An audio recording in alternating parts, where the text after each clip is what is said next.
ఇశ్రాయేలు కాపరి విశ్వముని ఊపిరి, ఇశ్రాయేలు కాపరి విశ్వముని ఊపిరి, పరలోక సారథి ప్రభునా వారధి, పరలోక సారథి ప్రభునా వారధి, యేసు నా రథ సారథి నా హృదయ కాపరి. ఇశ్రాయేలు కాపరి విశ్వముని ఊపిరి, ఇశ్రాయేలు కాపరి విశ్వముని ఊపిరి.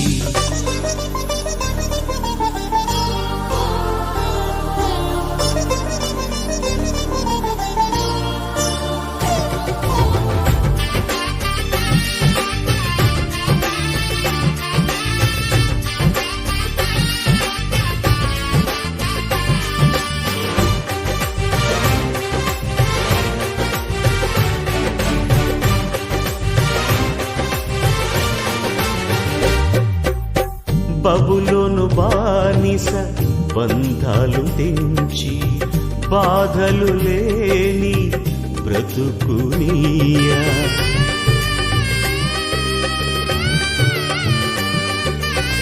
బబులోను బానిస బంధాలు తెంచి బాధలు లేని బ్రతుకునియా, సిలువ కాటాలో శ్రమల కౌగిటిలో, సిలువ కాటాలో శ్రమల కౌగిటిలో రక్తము కాచి రక్షణనిచ్చిన నా యేసయ్య, నీ రక్తము కాచి రక్షణనిచ్చిన నా యేసయ్య.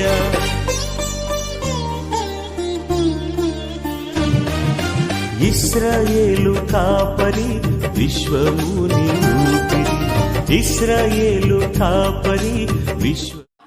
మొదటి రోజు మొదటి ఎగ్జామ్ బాగా జరిగింది, కానీ పేపర్ టఫ్ రావడంతో నేను నెక్స్ట్ డే ప్రేయర్కి వచ్చేటప్పుడు టీచర్ రాలేదు, స్టమక్ పెయిన్ అని చెప్పి పంపించినాను, కానీ నాకు లేదు. నిజంగా పొద్దున కల్లా ఫుల్ స్టమక్ పెయిన్ ఎట్లుందంటే పండుకునేదాన్ని లేకపోతున్నాను.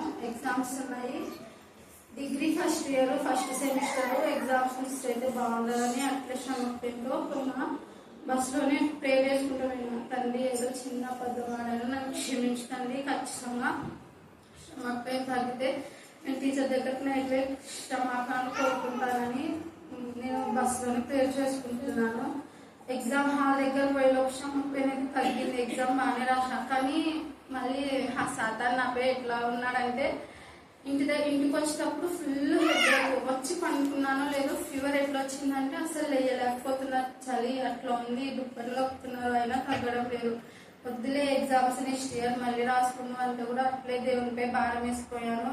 అసలు ఎగ్జామ్ హాల్లో ఒక 3 hours ఎగ్జామ్ అయితే 1 hour ఎగ్జామ్ రాసి 2 hours పండుకునే స్థితిలో ఉన్నాను. ఎగ్జామ్స్ ఏమీ బాగాలేదు, ఎగ్జామ్స్ ఎట్లో కంప్లీట్ అయిపోయినాయి, రిజల్ట్స్ కూడా వచ్చినాయి. నాకు తెలుసు పోతాయి, ఇంకా ఎన్ని సబ్జెక్టులు పోతాయో తెలియదు, కానీ పోవడం అయితే కన్ఫర్మ్ అని ఇంకా సెల్ రిజల్ట్స్ కోసం సెల్ చేతిలో పట్టుకొని ఉన్నాను. అప్పుడు వెంటనే వాట్సాప్లో ఒక మెసేజ్, మీరు భయపడకుడి, జడియకుడి, దురత్వం వహించి ధైర్యంగా ఉండి యెహోషువ 10:25 వాక్యం. ఈ వాక్యం వినంగానే హృదయంలో ఎంత ఆనందం వచ్చిందంటే దేవుడు నాకు తోడున్నాడు, నా తప్పుని క్షమించాడు అని ఆనందంతో. అందరు రిజల్ట్స్ వచ్చినాయి, కానీ బిఏ హిస్టరీ వాళ్ళకి మాత్రం ఇంకా ఆన్లైన్లో ఎక్కుతున్నాయమ్మా, మీవి లేట్ అవుతుంది, రేపు వస్తాయని చెప్తున్నారు. మేడం కాల్ చేస్తుంటే మేడం సార్ వాళ్ళకి కాల్ చేసి లింక్ పెట్టి మాకు పెట్టినారు, కానీ ఇంకెవ్వరికి ఓపెన్ కావడం లేదు. ఒక్క పాపకి లింక్ ఓపెన్ అయింది, ఆ పాప రిజల్ట్స్ అందరు చూస్తుంది. నేను పెట్టిన మా ఆధార్ కార్డ్ నెంబర్ అన్ని పెట్టింటే అందరికి ఇంట్లో కన్ఫర్మ్ ఎట్లా పోతాయి, ఇంకా వదిలేసే నెక్స్ట్ ఇయర్ రాసుకుందిలే అని. కానీ ఆ పాప ఫోన్ చేసి చెప్పింది అన్ని సబ్జెక్ట్ పాస్ అయినావని. వారి దేవుని కొందనాలు చెప్పించుకుంటున్నాను. Thank you. బట్టి మరి ఈ రోజు నుంచి మరి ఉపవాస ప్రార్థన, ఉపవాసం లేకపోయినా పర్వాలేదు. ఉపవాసం అంటే దేవునితో సహవాసం, ఉపవాసం దేవునితో సహవాసం చేయడమే నిజమైన ఉపవాసం. ఒకటి. రెండవది, దుర్మార్గులు కట్టిన కట్లను విప్పాలి. అంటే అపవాది సాతానులు అనేకుల జీవితాల్లో మరి దేవుళ్ళు ప్రార్థన చేసుకొని మరి లేఖన భాగం ధ్యానం చేసుకుందాం. ప్రేమ నమ్మకం గల ప్రియ పరలోక తండ్రి, మీ కృపా ప్రేమ మా దేశంలో నాయన ప్రశస్తమైన మీ సన్నిధానంలో వదిలిపబడిన గొర్రెల రక్తానికి ఎంత స్తుతించాలో తక్కువే. దేవా, ఈ దినం నుంచి చేయబడే ప్రార్థన దేవా మీ సన్నిధిలో చేరి మీ సన్నిధిలో ధూపమై మీ సన్నిధి నుంచి మాకు జవాబిస్తున్నారు. గత సంవత్సరంలో దేవ నాతలే 45 రోజులు ఉపవాస ప్రార్థనలో మీరు అనేక అద్భుతాలు, ఆశ్చర్యాలు, వింత కార్యాలు, గొప్ప కార్యాలు, సూచక్రియలు మీరు చేశారు. ముఖ్యంగా అనేక మంది అన్యజనులతో మీరు మాట్లాడి అన్యజనులో బైబిల్ కలుగజేస్తున్న దేవా స్తోత్రం. దేవా, వివాహం కానీ అనేక మంది బిడ్డలకు చాలా సహాయం ఇచ్చారు. అందుకు మీకు వర్ణాలు స్తోత్రం చెల్లించుకుంటున్నా. అనేక మంది గర్భఫలం మీరు దయచేశారు తండ్రి, మీకు వర్ణాలు స్తోత్రం చెల్లించుకుంటున్నా. నిరుద్యోగ సంస్థల బిడ్డలు కూడా మీరు ఉద్యోగాలు ఇచ్చారు. అందుకు కూడా మీకు వర్ణాలు స్తోత్రం చెల్లించుకుంటున్నా. దేవ నా ప్రభా, మరి కొంతమంది వారి గృహాలు కట్టుకోవడానికి మీరు ఆర్థిక సహాయం చేశారు. అప్పులు, ఆర్థిక సమస్యలను కూడా కొట్టివేసిన దేవా మీకు వర్ణాలు స్తోత్రం చెల్లించుకుంటున్నాం.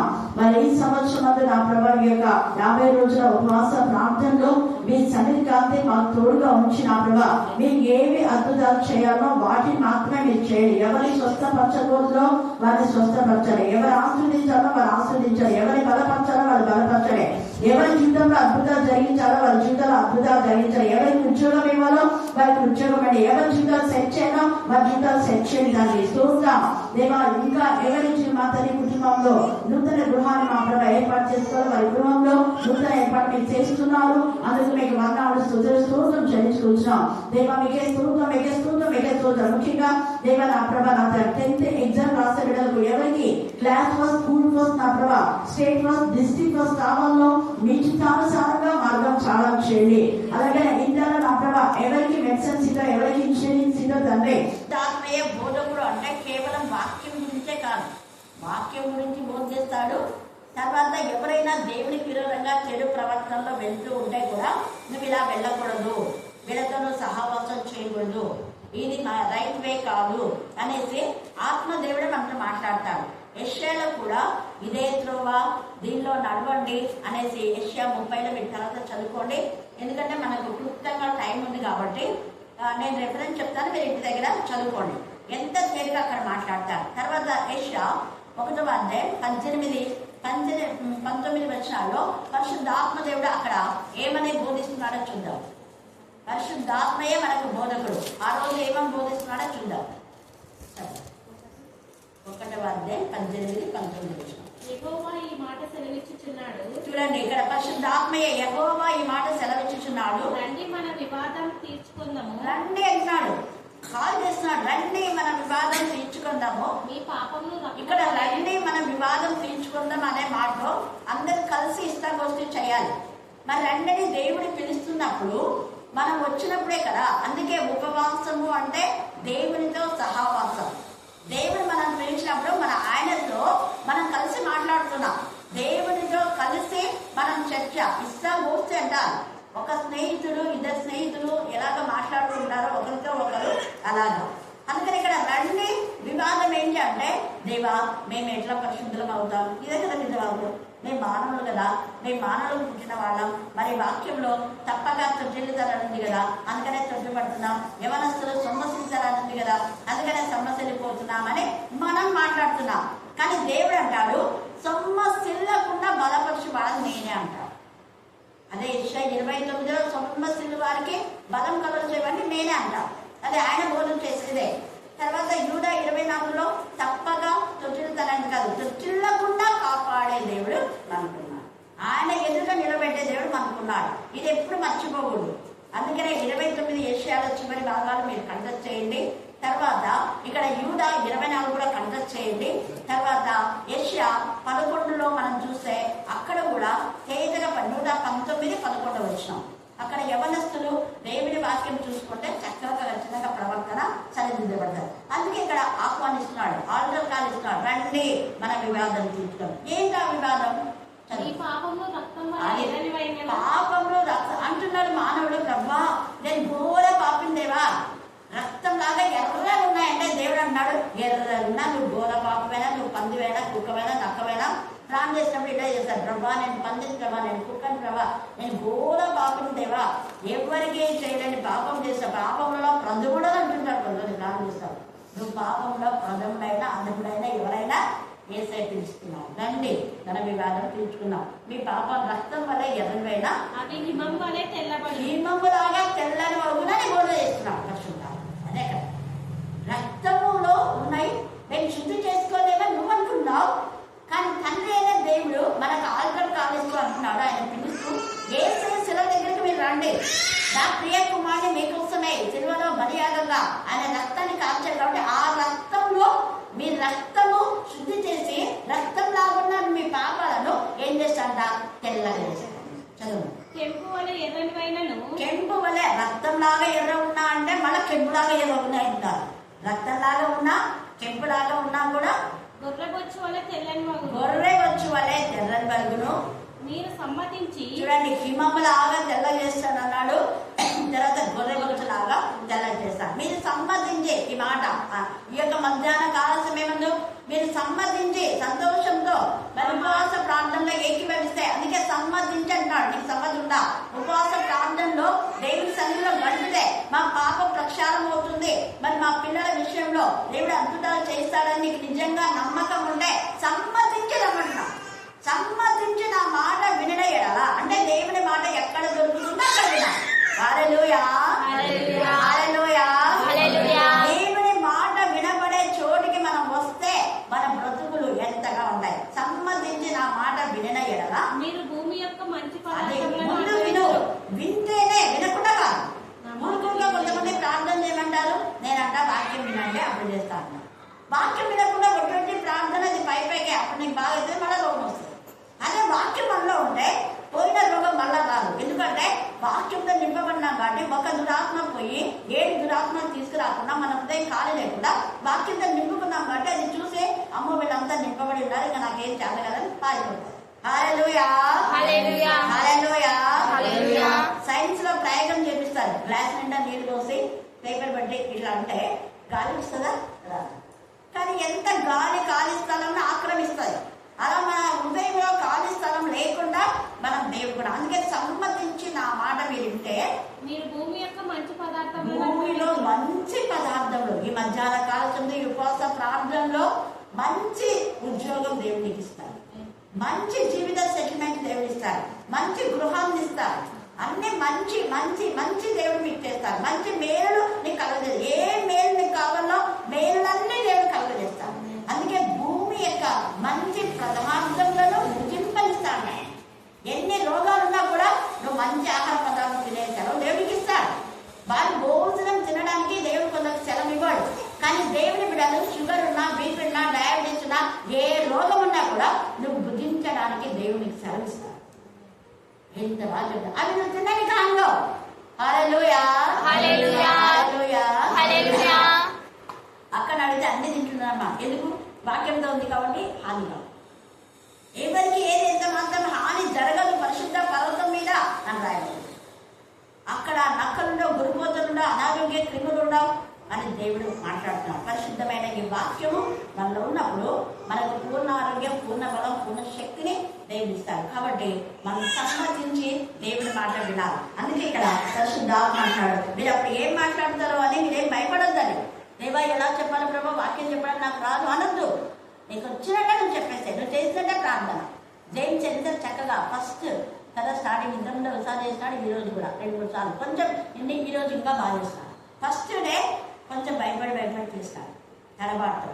ఈరోజు చక్కగా అసలు ఏం అవసరమో అదే చేస్తాడు. ఎందుకు పెట్టుకున్నామో ప్రభా ప్రార్థనలో, మా ప్రార్థన వినండి అని ఎంత బాగా చేస్తాడు అది చూడాలి. ఇంకా పాడటానికి నాకు నేర్పించు ప్రభా. ఖచ్చితంగా ఉపవాస ప్రార్థన లోపల నువ్వు పాడుతూ చేయి. హల్లెలూయా, హల్లెలూయా, హల్లెలూయా. అలాగని ప్రార్థన అయిపోయే లోపల ఈ ఉపవాస ప్రార్థనలో 50 రోజు అయిపోయే లోపల సజీవ వాక్యం చెప్తాను. ఖచ్చితంగా సలోమి వాక్యం చెప్పాలి, జ్యోతి చెప్పాలి. జ్యోతి ఇంతకుముందు చెప్పింది, మళ్ళొకసారి ఛాన్స్. కృష్ణమైన కూడా దేవుడు శక్తిని ఇస్తాడు. మీకు ఏది దేవుడు మీతో మాట్లాడితే అదే మాట్లాడాలి. దేవుడు అదే అంటాడు. ఆరు బోధించేది ఎవరు? పరిశుద్ధాత్మ అంటున్నాడు. ఎంత తేలిగా ఇక్కడ మాట్లాడుతున్నాడు. మనం అపోస్తల కార్యం 2వ అధ్యాయం 4వ వచనం చదవండి. 2-4. అందరు పరిశుద్ధాత్మతో నిండిన వారై, అందరూ పరిశుద్ధాత్మతో నిండిన వారే ఆ ఆత్మ వారికి వాక్శక్తిని అనుగ్రహించగలిగి వాళ్ళు ఏం చేస్తున్నారు? అన్య భాషలతో అన్ని మాట్లాడుతున్నారు. భాషలతో మాట్లాడినారు. వాళ్ళు అన్ని భాషలే మాట్లాడితే వాక్శక్తి. నీకు తెలుగులో దేవుడు వాక్యం చెప్పడానికి మన శక్తి ఇస్తాడు. వాక్ శక్తిని ఇచ్చేది దేవుడే, పరిశుద్ధాత్ముడే. పరిశుద్ధాత్మ మనలో ఉన్నప్పుడు ఆ పరిశుద్ధాత్మనే మనకు వాక్ శక్తిని ఇస్తుందని ఇక్కడ తేజగా పరిశుద్ధాత్మ దేవుడు మాట్లాడుతున్నాడు. తర్వాత అపోస్తుల కార్యం 4వ అధ్యాయం 8వ వచనం. పేతురు పరిశుద్ధాత్మతో నిండిన వాడై, ఇక్కడ కూడా పేతురు పరిశుద్ధాత్మతో నిండిన వాడై ఇట్లనేను ప్రజల అధికారులారా, పెద్దలారా, ఆ దుర్బలునికి చేయబడిన ఉపకారమును గురించి వారు దేని వలన స్వస్థత పొందనని నేడు మమ్మల్ని విమర్శించుచున్నారు కనుక మీరు మమ్మల్ని విమర్శిస్తారా అంటున్నాడు. తేలిగా మాట్లాడాలి. మనం విమర్శించే వాళ్లకు గాఢైన సమాధానం చెప్పేలాగా ఉండాలి. అదే పరిశుద్ధాత్మ అంటే. మీరందరూ ఇశ్రాయేలు ప్రజలందరూ తెలుసుకొనవలసింది ఏమనగా మీరు సిలువ వేసినట్టు మృతులలో నుండి దేవుడు లేపినట్టు మృతులను సిలువ వేశారు, ఆయన చనిపోయాడు, మీరే పాతి పెట్టాడు, మీ కళ్ళ ముందే జరిగింది ఇదంతా. మృతుల నుంచి ఆయన లేచినట్టు నజరేయుడైన యేసుక్రీస్తు నామముననే, అంటే నజరేయుడైన యేసు నామముననే వీరు స్వస్థత పొంది మీ ఎదుట నిలిచిచున్నారు. మీకు సాక్షిగా ఎంతమంది స్వస్థత పొందారు తెలియదా? మీకు ఎన్ని దురాత్మలు పోయాయి తెలుసు కదా? మీ కుటుంబంలో, మీ ఇళ్లలో ఉన్న దుష్ట శక్తులు ఎన్నిసార్లు పోయాయి. విశ్వాసఘాతకులు కాకుండి అంటున్నాడు. పేదలు తేలిగా మాట్లాడుతున్నాం. మీ ఎదుటనే మీరే చూశారు కదా. మీరే యేసుని సిలువేశారు, మీరే యేసుని బాధ పెట్టారు, మీరే యేసుని కొట్టారు, మీరే యేసుని గాయపరిచారు, మీరే యేసే రక్తమంతా కారణ చేశారు. మళ్ళీ సమాధి చేయడం మీరు చూశారు. ఆ సమాధికి అంతా కూడా పెద్ద ప్రార్థన పెట్టి సిలువేశారు. అవన్నీ మీరే కదా చేస్తుంది. కానీ ఆ యొక్క సీల్ తొలగించుకొని యేసే పునరుద్ధారణే లేచాడు. పునరుద్ధారణే లేచిన తర్వాత మమ్మల్ని అందరినీ దీవించి మొదట మమ్మల్ని పంపినప్పుడు పరిశుద్ధాత్మ కంటే ఇప్పుడు ఇంకా ఎక్కువ శక్తి వచ్చింది మనం. అందుకే పై నుంచి శక్తి ముందు వరకు పట్టణంలో నిలిచిండి అంటే మేము నిలిచి స్థుతి చేస్తున్నాం. మేము స్థుతి చేస్తుంటే ఆయన ఆత్మతో మమ్మల్ని నింపాడు కాబట్టి ఆత్మ ద్వారానే యేసే నజరేయుడైన యేసు నామం శక్తివంతమైంది కాబట్టి ఆ నామమే ప్రకటిస్తున్నాం మేము. ఇది మా సొంత భక్తి, మా శక్తి కాదు. యేసే నామంలో స్వస్థతలు ఉన్నాయని ఎప్పుడైనా నమ్ముతారా అని 31:4-31. వారు ప్రార్థన చేయగానే వారు కూడి ఉన్న చోటు ఏమైందంట? కంపించింది. కూడి ఉన్న చోటు ఎప్పుడు కూడా పరిశుద్ధాత్మ ఇక్కడ ఫ్లో అవుతారు. మరి కూడి ఉన్న చోటు కంపించిందంట. అప్పుడు వారందరూ పరిశుద్ధాత్మతో నిండిన వారై దేవుని వాక్యంలో ధైర్యంగా బోధించిరి. ఎవరు ఏం చెప్పినా మనకు అవసరం లేదు. వాక్యం కదా. ఇక్కడ ఏమైనా చెడ్డ మాటలు ఏమైనా మాట్లాడుతున్నామా, లేకపోతే అల్లరిగా ఉందా? అల్లరి చేసేటప్పుడైతే ఆపాల ఎవరైనా కూడా. కానీ దేవుడి మాటలు చెప్పినప్పుడు ఎవరు ఆటంకపరచారు. అందుకే పరిశుద్ధాత్మతో వాళ్ళందరూ నింపబడినారు. ఎంత తేలిగా చెప్తున్నాడు. తర్వాత మనం చూస్తే 1 యోహాను 2వ అధ్యాయము, 1 యోహాను 2వ అధ్యాయం. అక్కడ కూడా కొన్ని విషయాలు పరిశుద్ధాత్మదేవుడు మనతో మాట్లాడతారు చూడండి. చాలా చక్కగా 5వ వచనం 2:5. ఆయన వాక్యము ఎవడు గైకొనునో చూడండి. ఆయన వాక్యం, ఈయన వాక్యం గురించే చెప్తున్నాడు. అంటే దేవుడు ఆదియందు వాక్యములను, వాక్యమే దేవుడైందను, ఆ వాక్యమే శరీరధారి కృపా సత్య సంపన్నుగా మన మధ్య ఏం చేస్తుంది? సంచారం చేస్తుంది. సంచారం చేసిన ఆ వాక్యమే మనతో ఈ యొక్క మధ్యాహ్న కాల సమయంలో మాట్లాడుతుంది. అందుకని ఆ వాక్యము చదువుతున్నాం. ఆయన వాక్యం ఎవరు గైకొనునో వానిలో దేవుని ప్రేమ నిజముగా పరిపూర్ణమాయను. నిత్యముగా, ఇక్కడ కొంచెం కాదంట, నిత్యముగా పరిపూర్ణమగును అనే మాట మాట్లాడుతున్నాడు. తర్వాత చదువుమంట. ఆయన యందు నిలిచి ఉన్న వాడనని చెప్పుకొని వాడు ఆయన ఏలాగు నడుచుకునేను అలాగే తానను నడుచుకున్న బుద్ధుడై ఉన్నాడు. తేజగా మాట్లాడుతున్నాడు. పరిశుద్ధాత్మతో ఉన్న వాళ్ళంతా యేసయ్య లాగానే ఉంటారు. పరిశుద్ధాత్మ యేసయ్యనే వాక్యం. అందుకని అంటాడు ఆయన లాగానే మీరు నడుస్తారు అని. తర్వాత 7వ వచనం 2:7. ప్రియులారా మొదటి నుండి మీకున్న పూర్ణ ఆజ్ఞనే గాని పూర్వపు ఆజ్ఞయే కానీ కొత్త ఆజ్ఞని నేను మీకు వ్రాయటలేదు. ఈ పూర్వపు ఆజ్ఞ మీరు వినిన వాక్యమే. వాక్యమే స్వస్థపడుతుంది, వాక్యమే శుద్ధి చేస్తుంది, వాక్యమే మనకు ఆధారం, వాక్యమే సర్వస్వం అనే మాట ఇక్కడ మాట్లాడుతున్నాడు. 8వ వచనం. మరియు కొత్త ఆజ్ఞను మీకు వ్రాయిచున్నాను,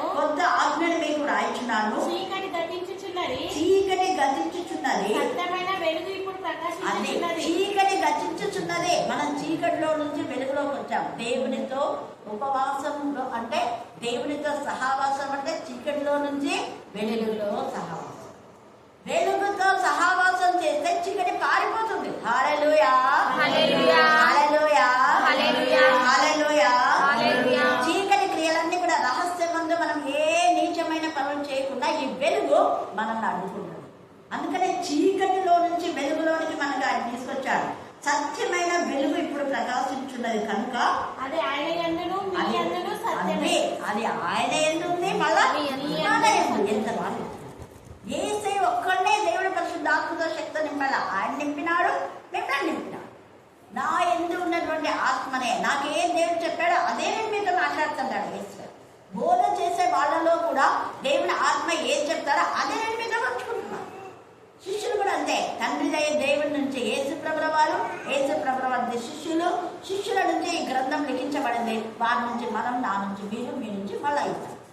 అలాగే రక్షణ ఒకరి నుంచి ఒకరికి సరఫరా కావాలి. వెలుగు జ్యోతి, ఒక క్యాండిల్ వెలిగించబడినటువంటి ప్రవృత్తి ఒకరి నుంచి ఒకరికి మనం క్యాండిల్స్ అందించడం ఎలాగ వెలిగించుకున్నామో రక్షణ పొందిన మనం మౌనంగా ఉండకూడదు. ఖచ్చితంగా మండలి ప్రవృత్తులను మన్నించాలి. ఈ ఉపవాస ప్రార్థనలో అనేక చీకటి ఆత్మలను వెలుగులోనికి నడిపించే వరంగా మనం ఉండాలి. అందుకని ఇక్కడ సత్యమైన వెలుగు ఇప్పుడు ప్రకాశించుతున్నది కనుక అది ఆయన యందును మీ యందును సత్యమే. వెలుగులో ఉన్నామని చెప్పుకొనుచు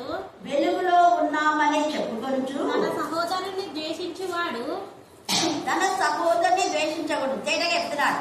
తన సహోదరు అంటే ఎవడైనా రక్త సంబంధికి ముఖం తిప్పించకుండా ఉండాలి. ముందు రక్త సంబంధంతో మనం సమాధానం కలిగి ఉండాలంటాడు. వాళ్ళు మనకి ఎంతనా హాని చేయదు. అందుకని ఇక్కడ అంటున్నాడు కదా, రక్త బంధంలో ఎవడైనా మీ రక్త సంబంధి సమాధానం అనే మాట అర్థం ఏంటంటే వాళ్ళకి రక్షణ గురించి తెలియజేయాలి. అదే రక్షణ గురించి ఇక్కడ మాట్లాడుతున్నాం. మనం రక్షణ పొంది మనందరూ రక్షణ పొందకపోతే ఏం ప్రయోజనం? అది నిజమైన ప్రేమ కాదు, అది నిజమైన సమాధానం కాదు. వాళ్ళు మనం ద్వేషించినా వాళ్ళు పాపంలో ఉన్నారు, వాళ్ళు చీకట్లో ఉన్నారు. వాళ్ళ తప్పిదాలను మనం వాళ్ళకి తెలియచేయాలి. ఇన్ ద సేమ్ వే వాళ్ళ ఆ తప్పిదాల నుంచి బయటికి వచ్చే ప్రయత్నం మనం చేయాలి. అందుకే ఇక్కడ దేవుడు ఏమంటున్నా అంటే తన సహోదరుని ద్వేషించడం నిజంగా ప్రేమ నీకు ఉంటే వాళ్ళు నరకంలో పడకుండా వాక్యం వాళ్ళకు చెప్పాలి. అది ఇక్కడ నువ్వు చేస్తున్న తప్పని ఖండించాలి. ఖచ్చితంగా ఖండించడమే ప్రేమ అండి. అందుకనే తండ్రి తను ప్రేమించు కుమారుడు ఏం చేస్తాడా? గద్దిస్తాడు, శిక్షిస్తాడు, సరి చేస్తాడు. అదే ఇక్కడ గద్దింపు అనేది అది. అంతేగాని వాడు ద్వేషంతో గద్దించడం కాదు. వాళ్ళు ఎలాగైనా నరకం నుంచి విడుదల పొందాలి అనేదే మన యొక్క ఇది. అందుకనే ద్వేషించువాడు అనే మాట ఎవరైనా ద్వేషిస్తే చెప్పాలి. ద్వేషించే వాళ్ళు ఆ ఫోన్లో వాళ్ళ నరకానికి పోలే కనుకుంటారు. వాళ్ళ నరకానికి పోకూడదనే మనం చెప్పేవాళ్ళంగా ఉండాలి. తర్వాత ఇప్పటి వరకు చీకటిలోనే ఉన్నాడంట. ఎవరు ద్వేషించేవాళ్ళు అంటే ఎవరైతే వాక్యం ఖండించి సరిదిద్ది బుద్ధి చెప్పకపోతే మనం వెలుగు పొంది కూడా వేస్ట్ అంటుంది. చీకట్లోనే ఉండాలి. మీ క్యాండిల్ వెలిగిందా అంటే నువ్వు ఇంకొకరిని వెలిగించు. మనం వెలిగిస్తూనే వాళ్ళు ఆడుకుంటే వాళ్ళ పాపం వాళ్ళకే ఉంటుంది. మనం వెలిగిస్తున్నాం. కొంతమంది వెలిగించినా కూడా ఏం చేస్తారు? ఆడుకుంటారు. మనం వాళ్ళకి చెప్పినా కూడా పెద్ద చెవులు పెట్టేస్తుంటారు. వాళ్ళ గురించి దేవుడికి అప్పగించాలి. ఎందుకంటే ఎంత చెప్పినా కూడా ఇస్కరియోతీయుదా వెళ్ళా కదా, వెళ్ళా. యెజబెల్ చెప్పినా కూడా వెళ్ళా. ఇర్మియా ఎంతమంది చెప్పినాడు? ఇర్మియా మాటలు ఎంతమంది విన్నారు. కానీ ఎంతమంది మారారు? ఇర్మియా చెప్పినప్పుడు ఎంతమంది మార్పు పొందలేదు. పొందకున్నందుకే ఆత్మల హతులైన వారి కోసమే ఇర్మియా కన్నీరు కార్చారు. 9వ అధ్యాయంలో యెహోయాకీం అంట, సిద్కియా అంట, ఇక చాలా మంది ఉన్నారు. ఇర్మియా మాట వినని వాళ్ళందరూ కూడా నాశనమైన గుర్తులను పోయారు. కానీ ఇర్మియా ఆరాటం, మీరు నాశనం చేయబడతారు, గుర్తు ఈ పని చేయొద్దండి, ఈ పని చేయొద్దండి అన్నారు. ఇర్మియాను కొట్టారు. 23వ అధ్యాయంలో ఇర్మియాను ఆ యొక్క గోతులో పడేశారు, బురద గుండలో చెరసాల్లో పడేశారు. ఎన్ని చేసినా ఇర్మియా చెప్తూనే ఉన్నారు. కాబట్టి కాబట్టి వాళ్ళు విన్నా వినకపోయినా చెప్పే బాధ్యత మనది. మనం సత్య వెలుగులో ఉన్నాం కాబట్టి దేవునికి మహిమకరంగా మనం దేవుని గురించి తెలియజేస్తాం. తర్వాత 14వ వచనం చదవండి. చిన్నపిల్లలారా మీరు తండ్రిని ఎరిగి ఉన్నారు గనుక మీకు రాయిచున్నాను. తండ్రులారా మీరు ఆది నుండి ఉన్నవారిని ఎరిగి ఉన్నారు కనుక మీకు రాయిచున్నాను. యవనస్తులారా మీరు బలవంతులు. అది మీరు బలవంతులు అంటాడు. ఎంత చక్కగా ఒక బ్లెస్సింగ్స్ ఇస్తున్నాడు ఇక్కడ. మీరు ఇంకా బలం కొనుక్కోండి, మీరు బలం అని చెప్పలే, ఆల్రెడీ మీరు బలవంతులు అంటున్నారు. ఎందుకు బలవంతులు అంట? దేవుడి వాక్యము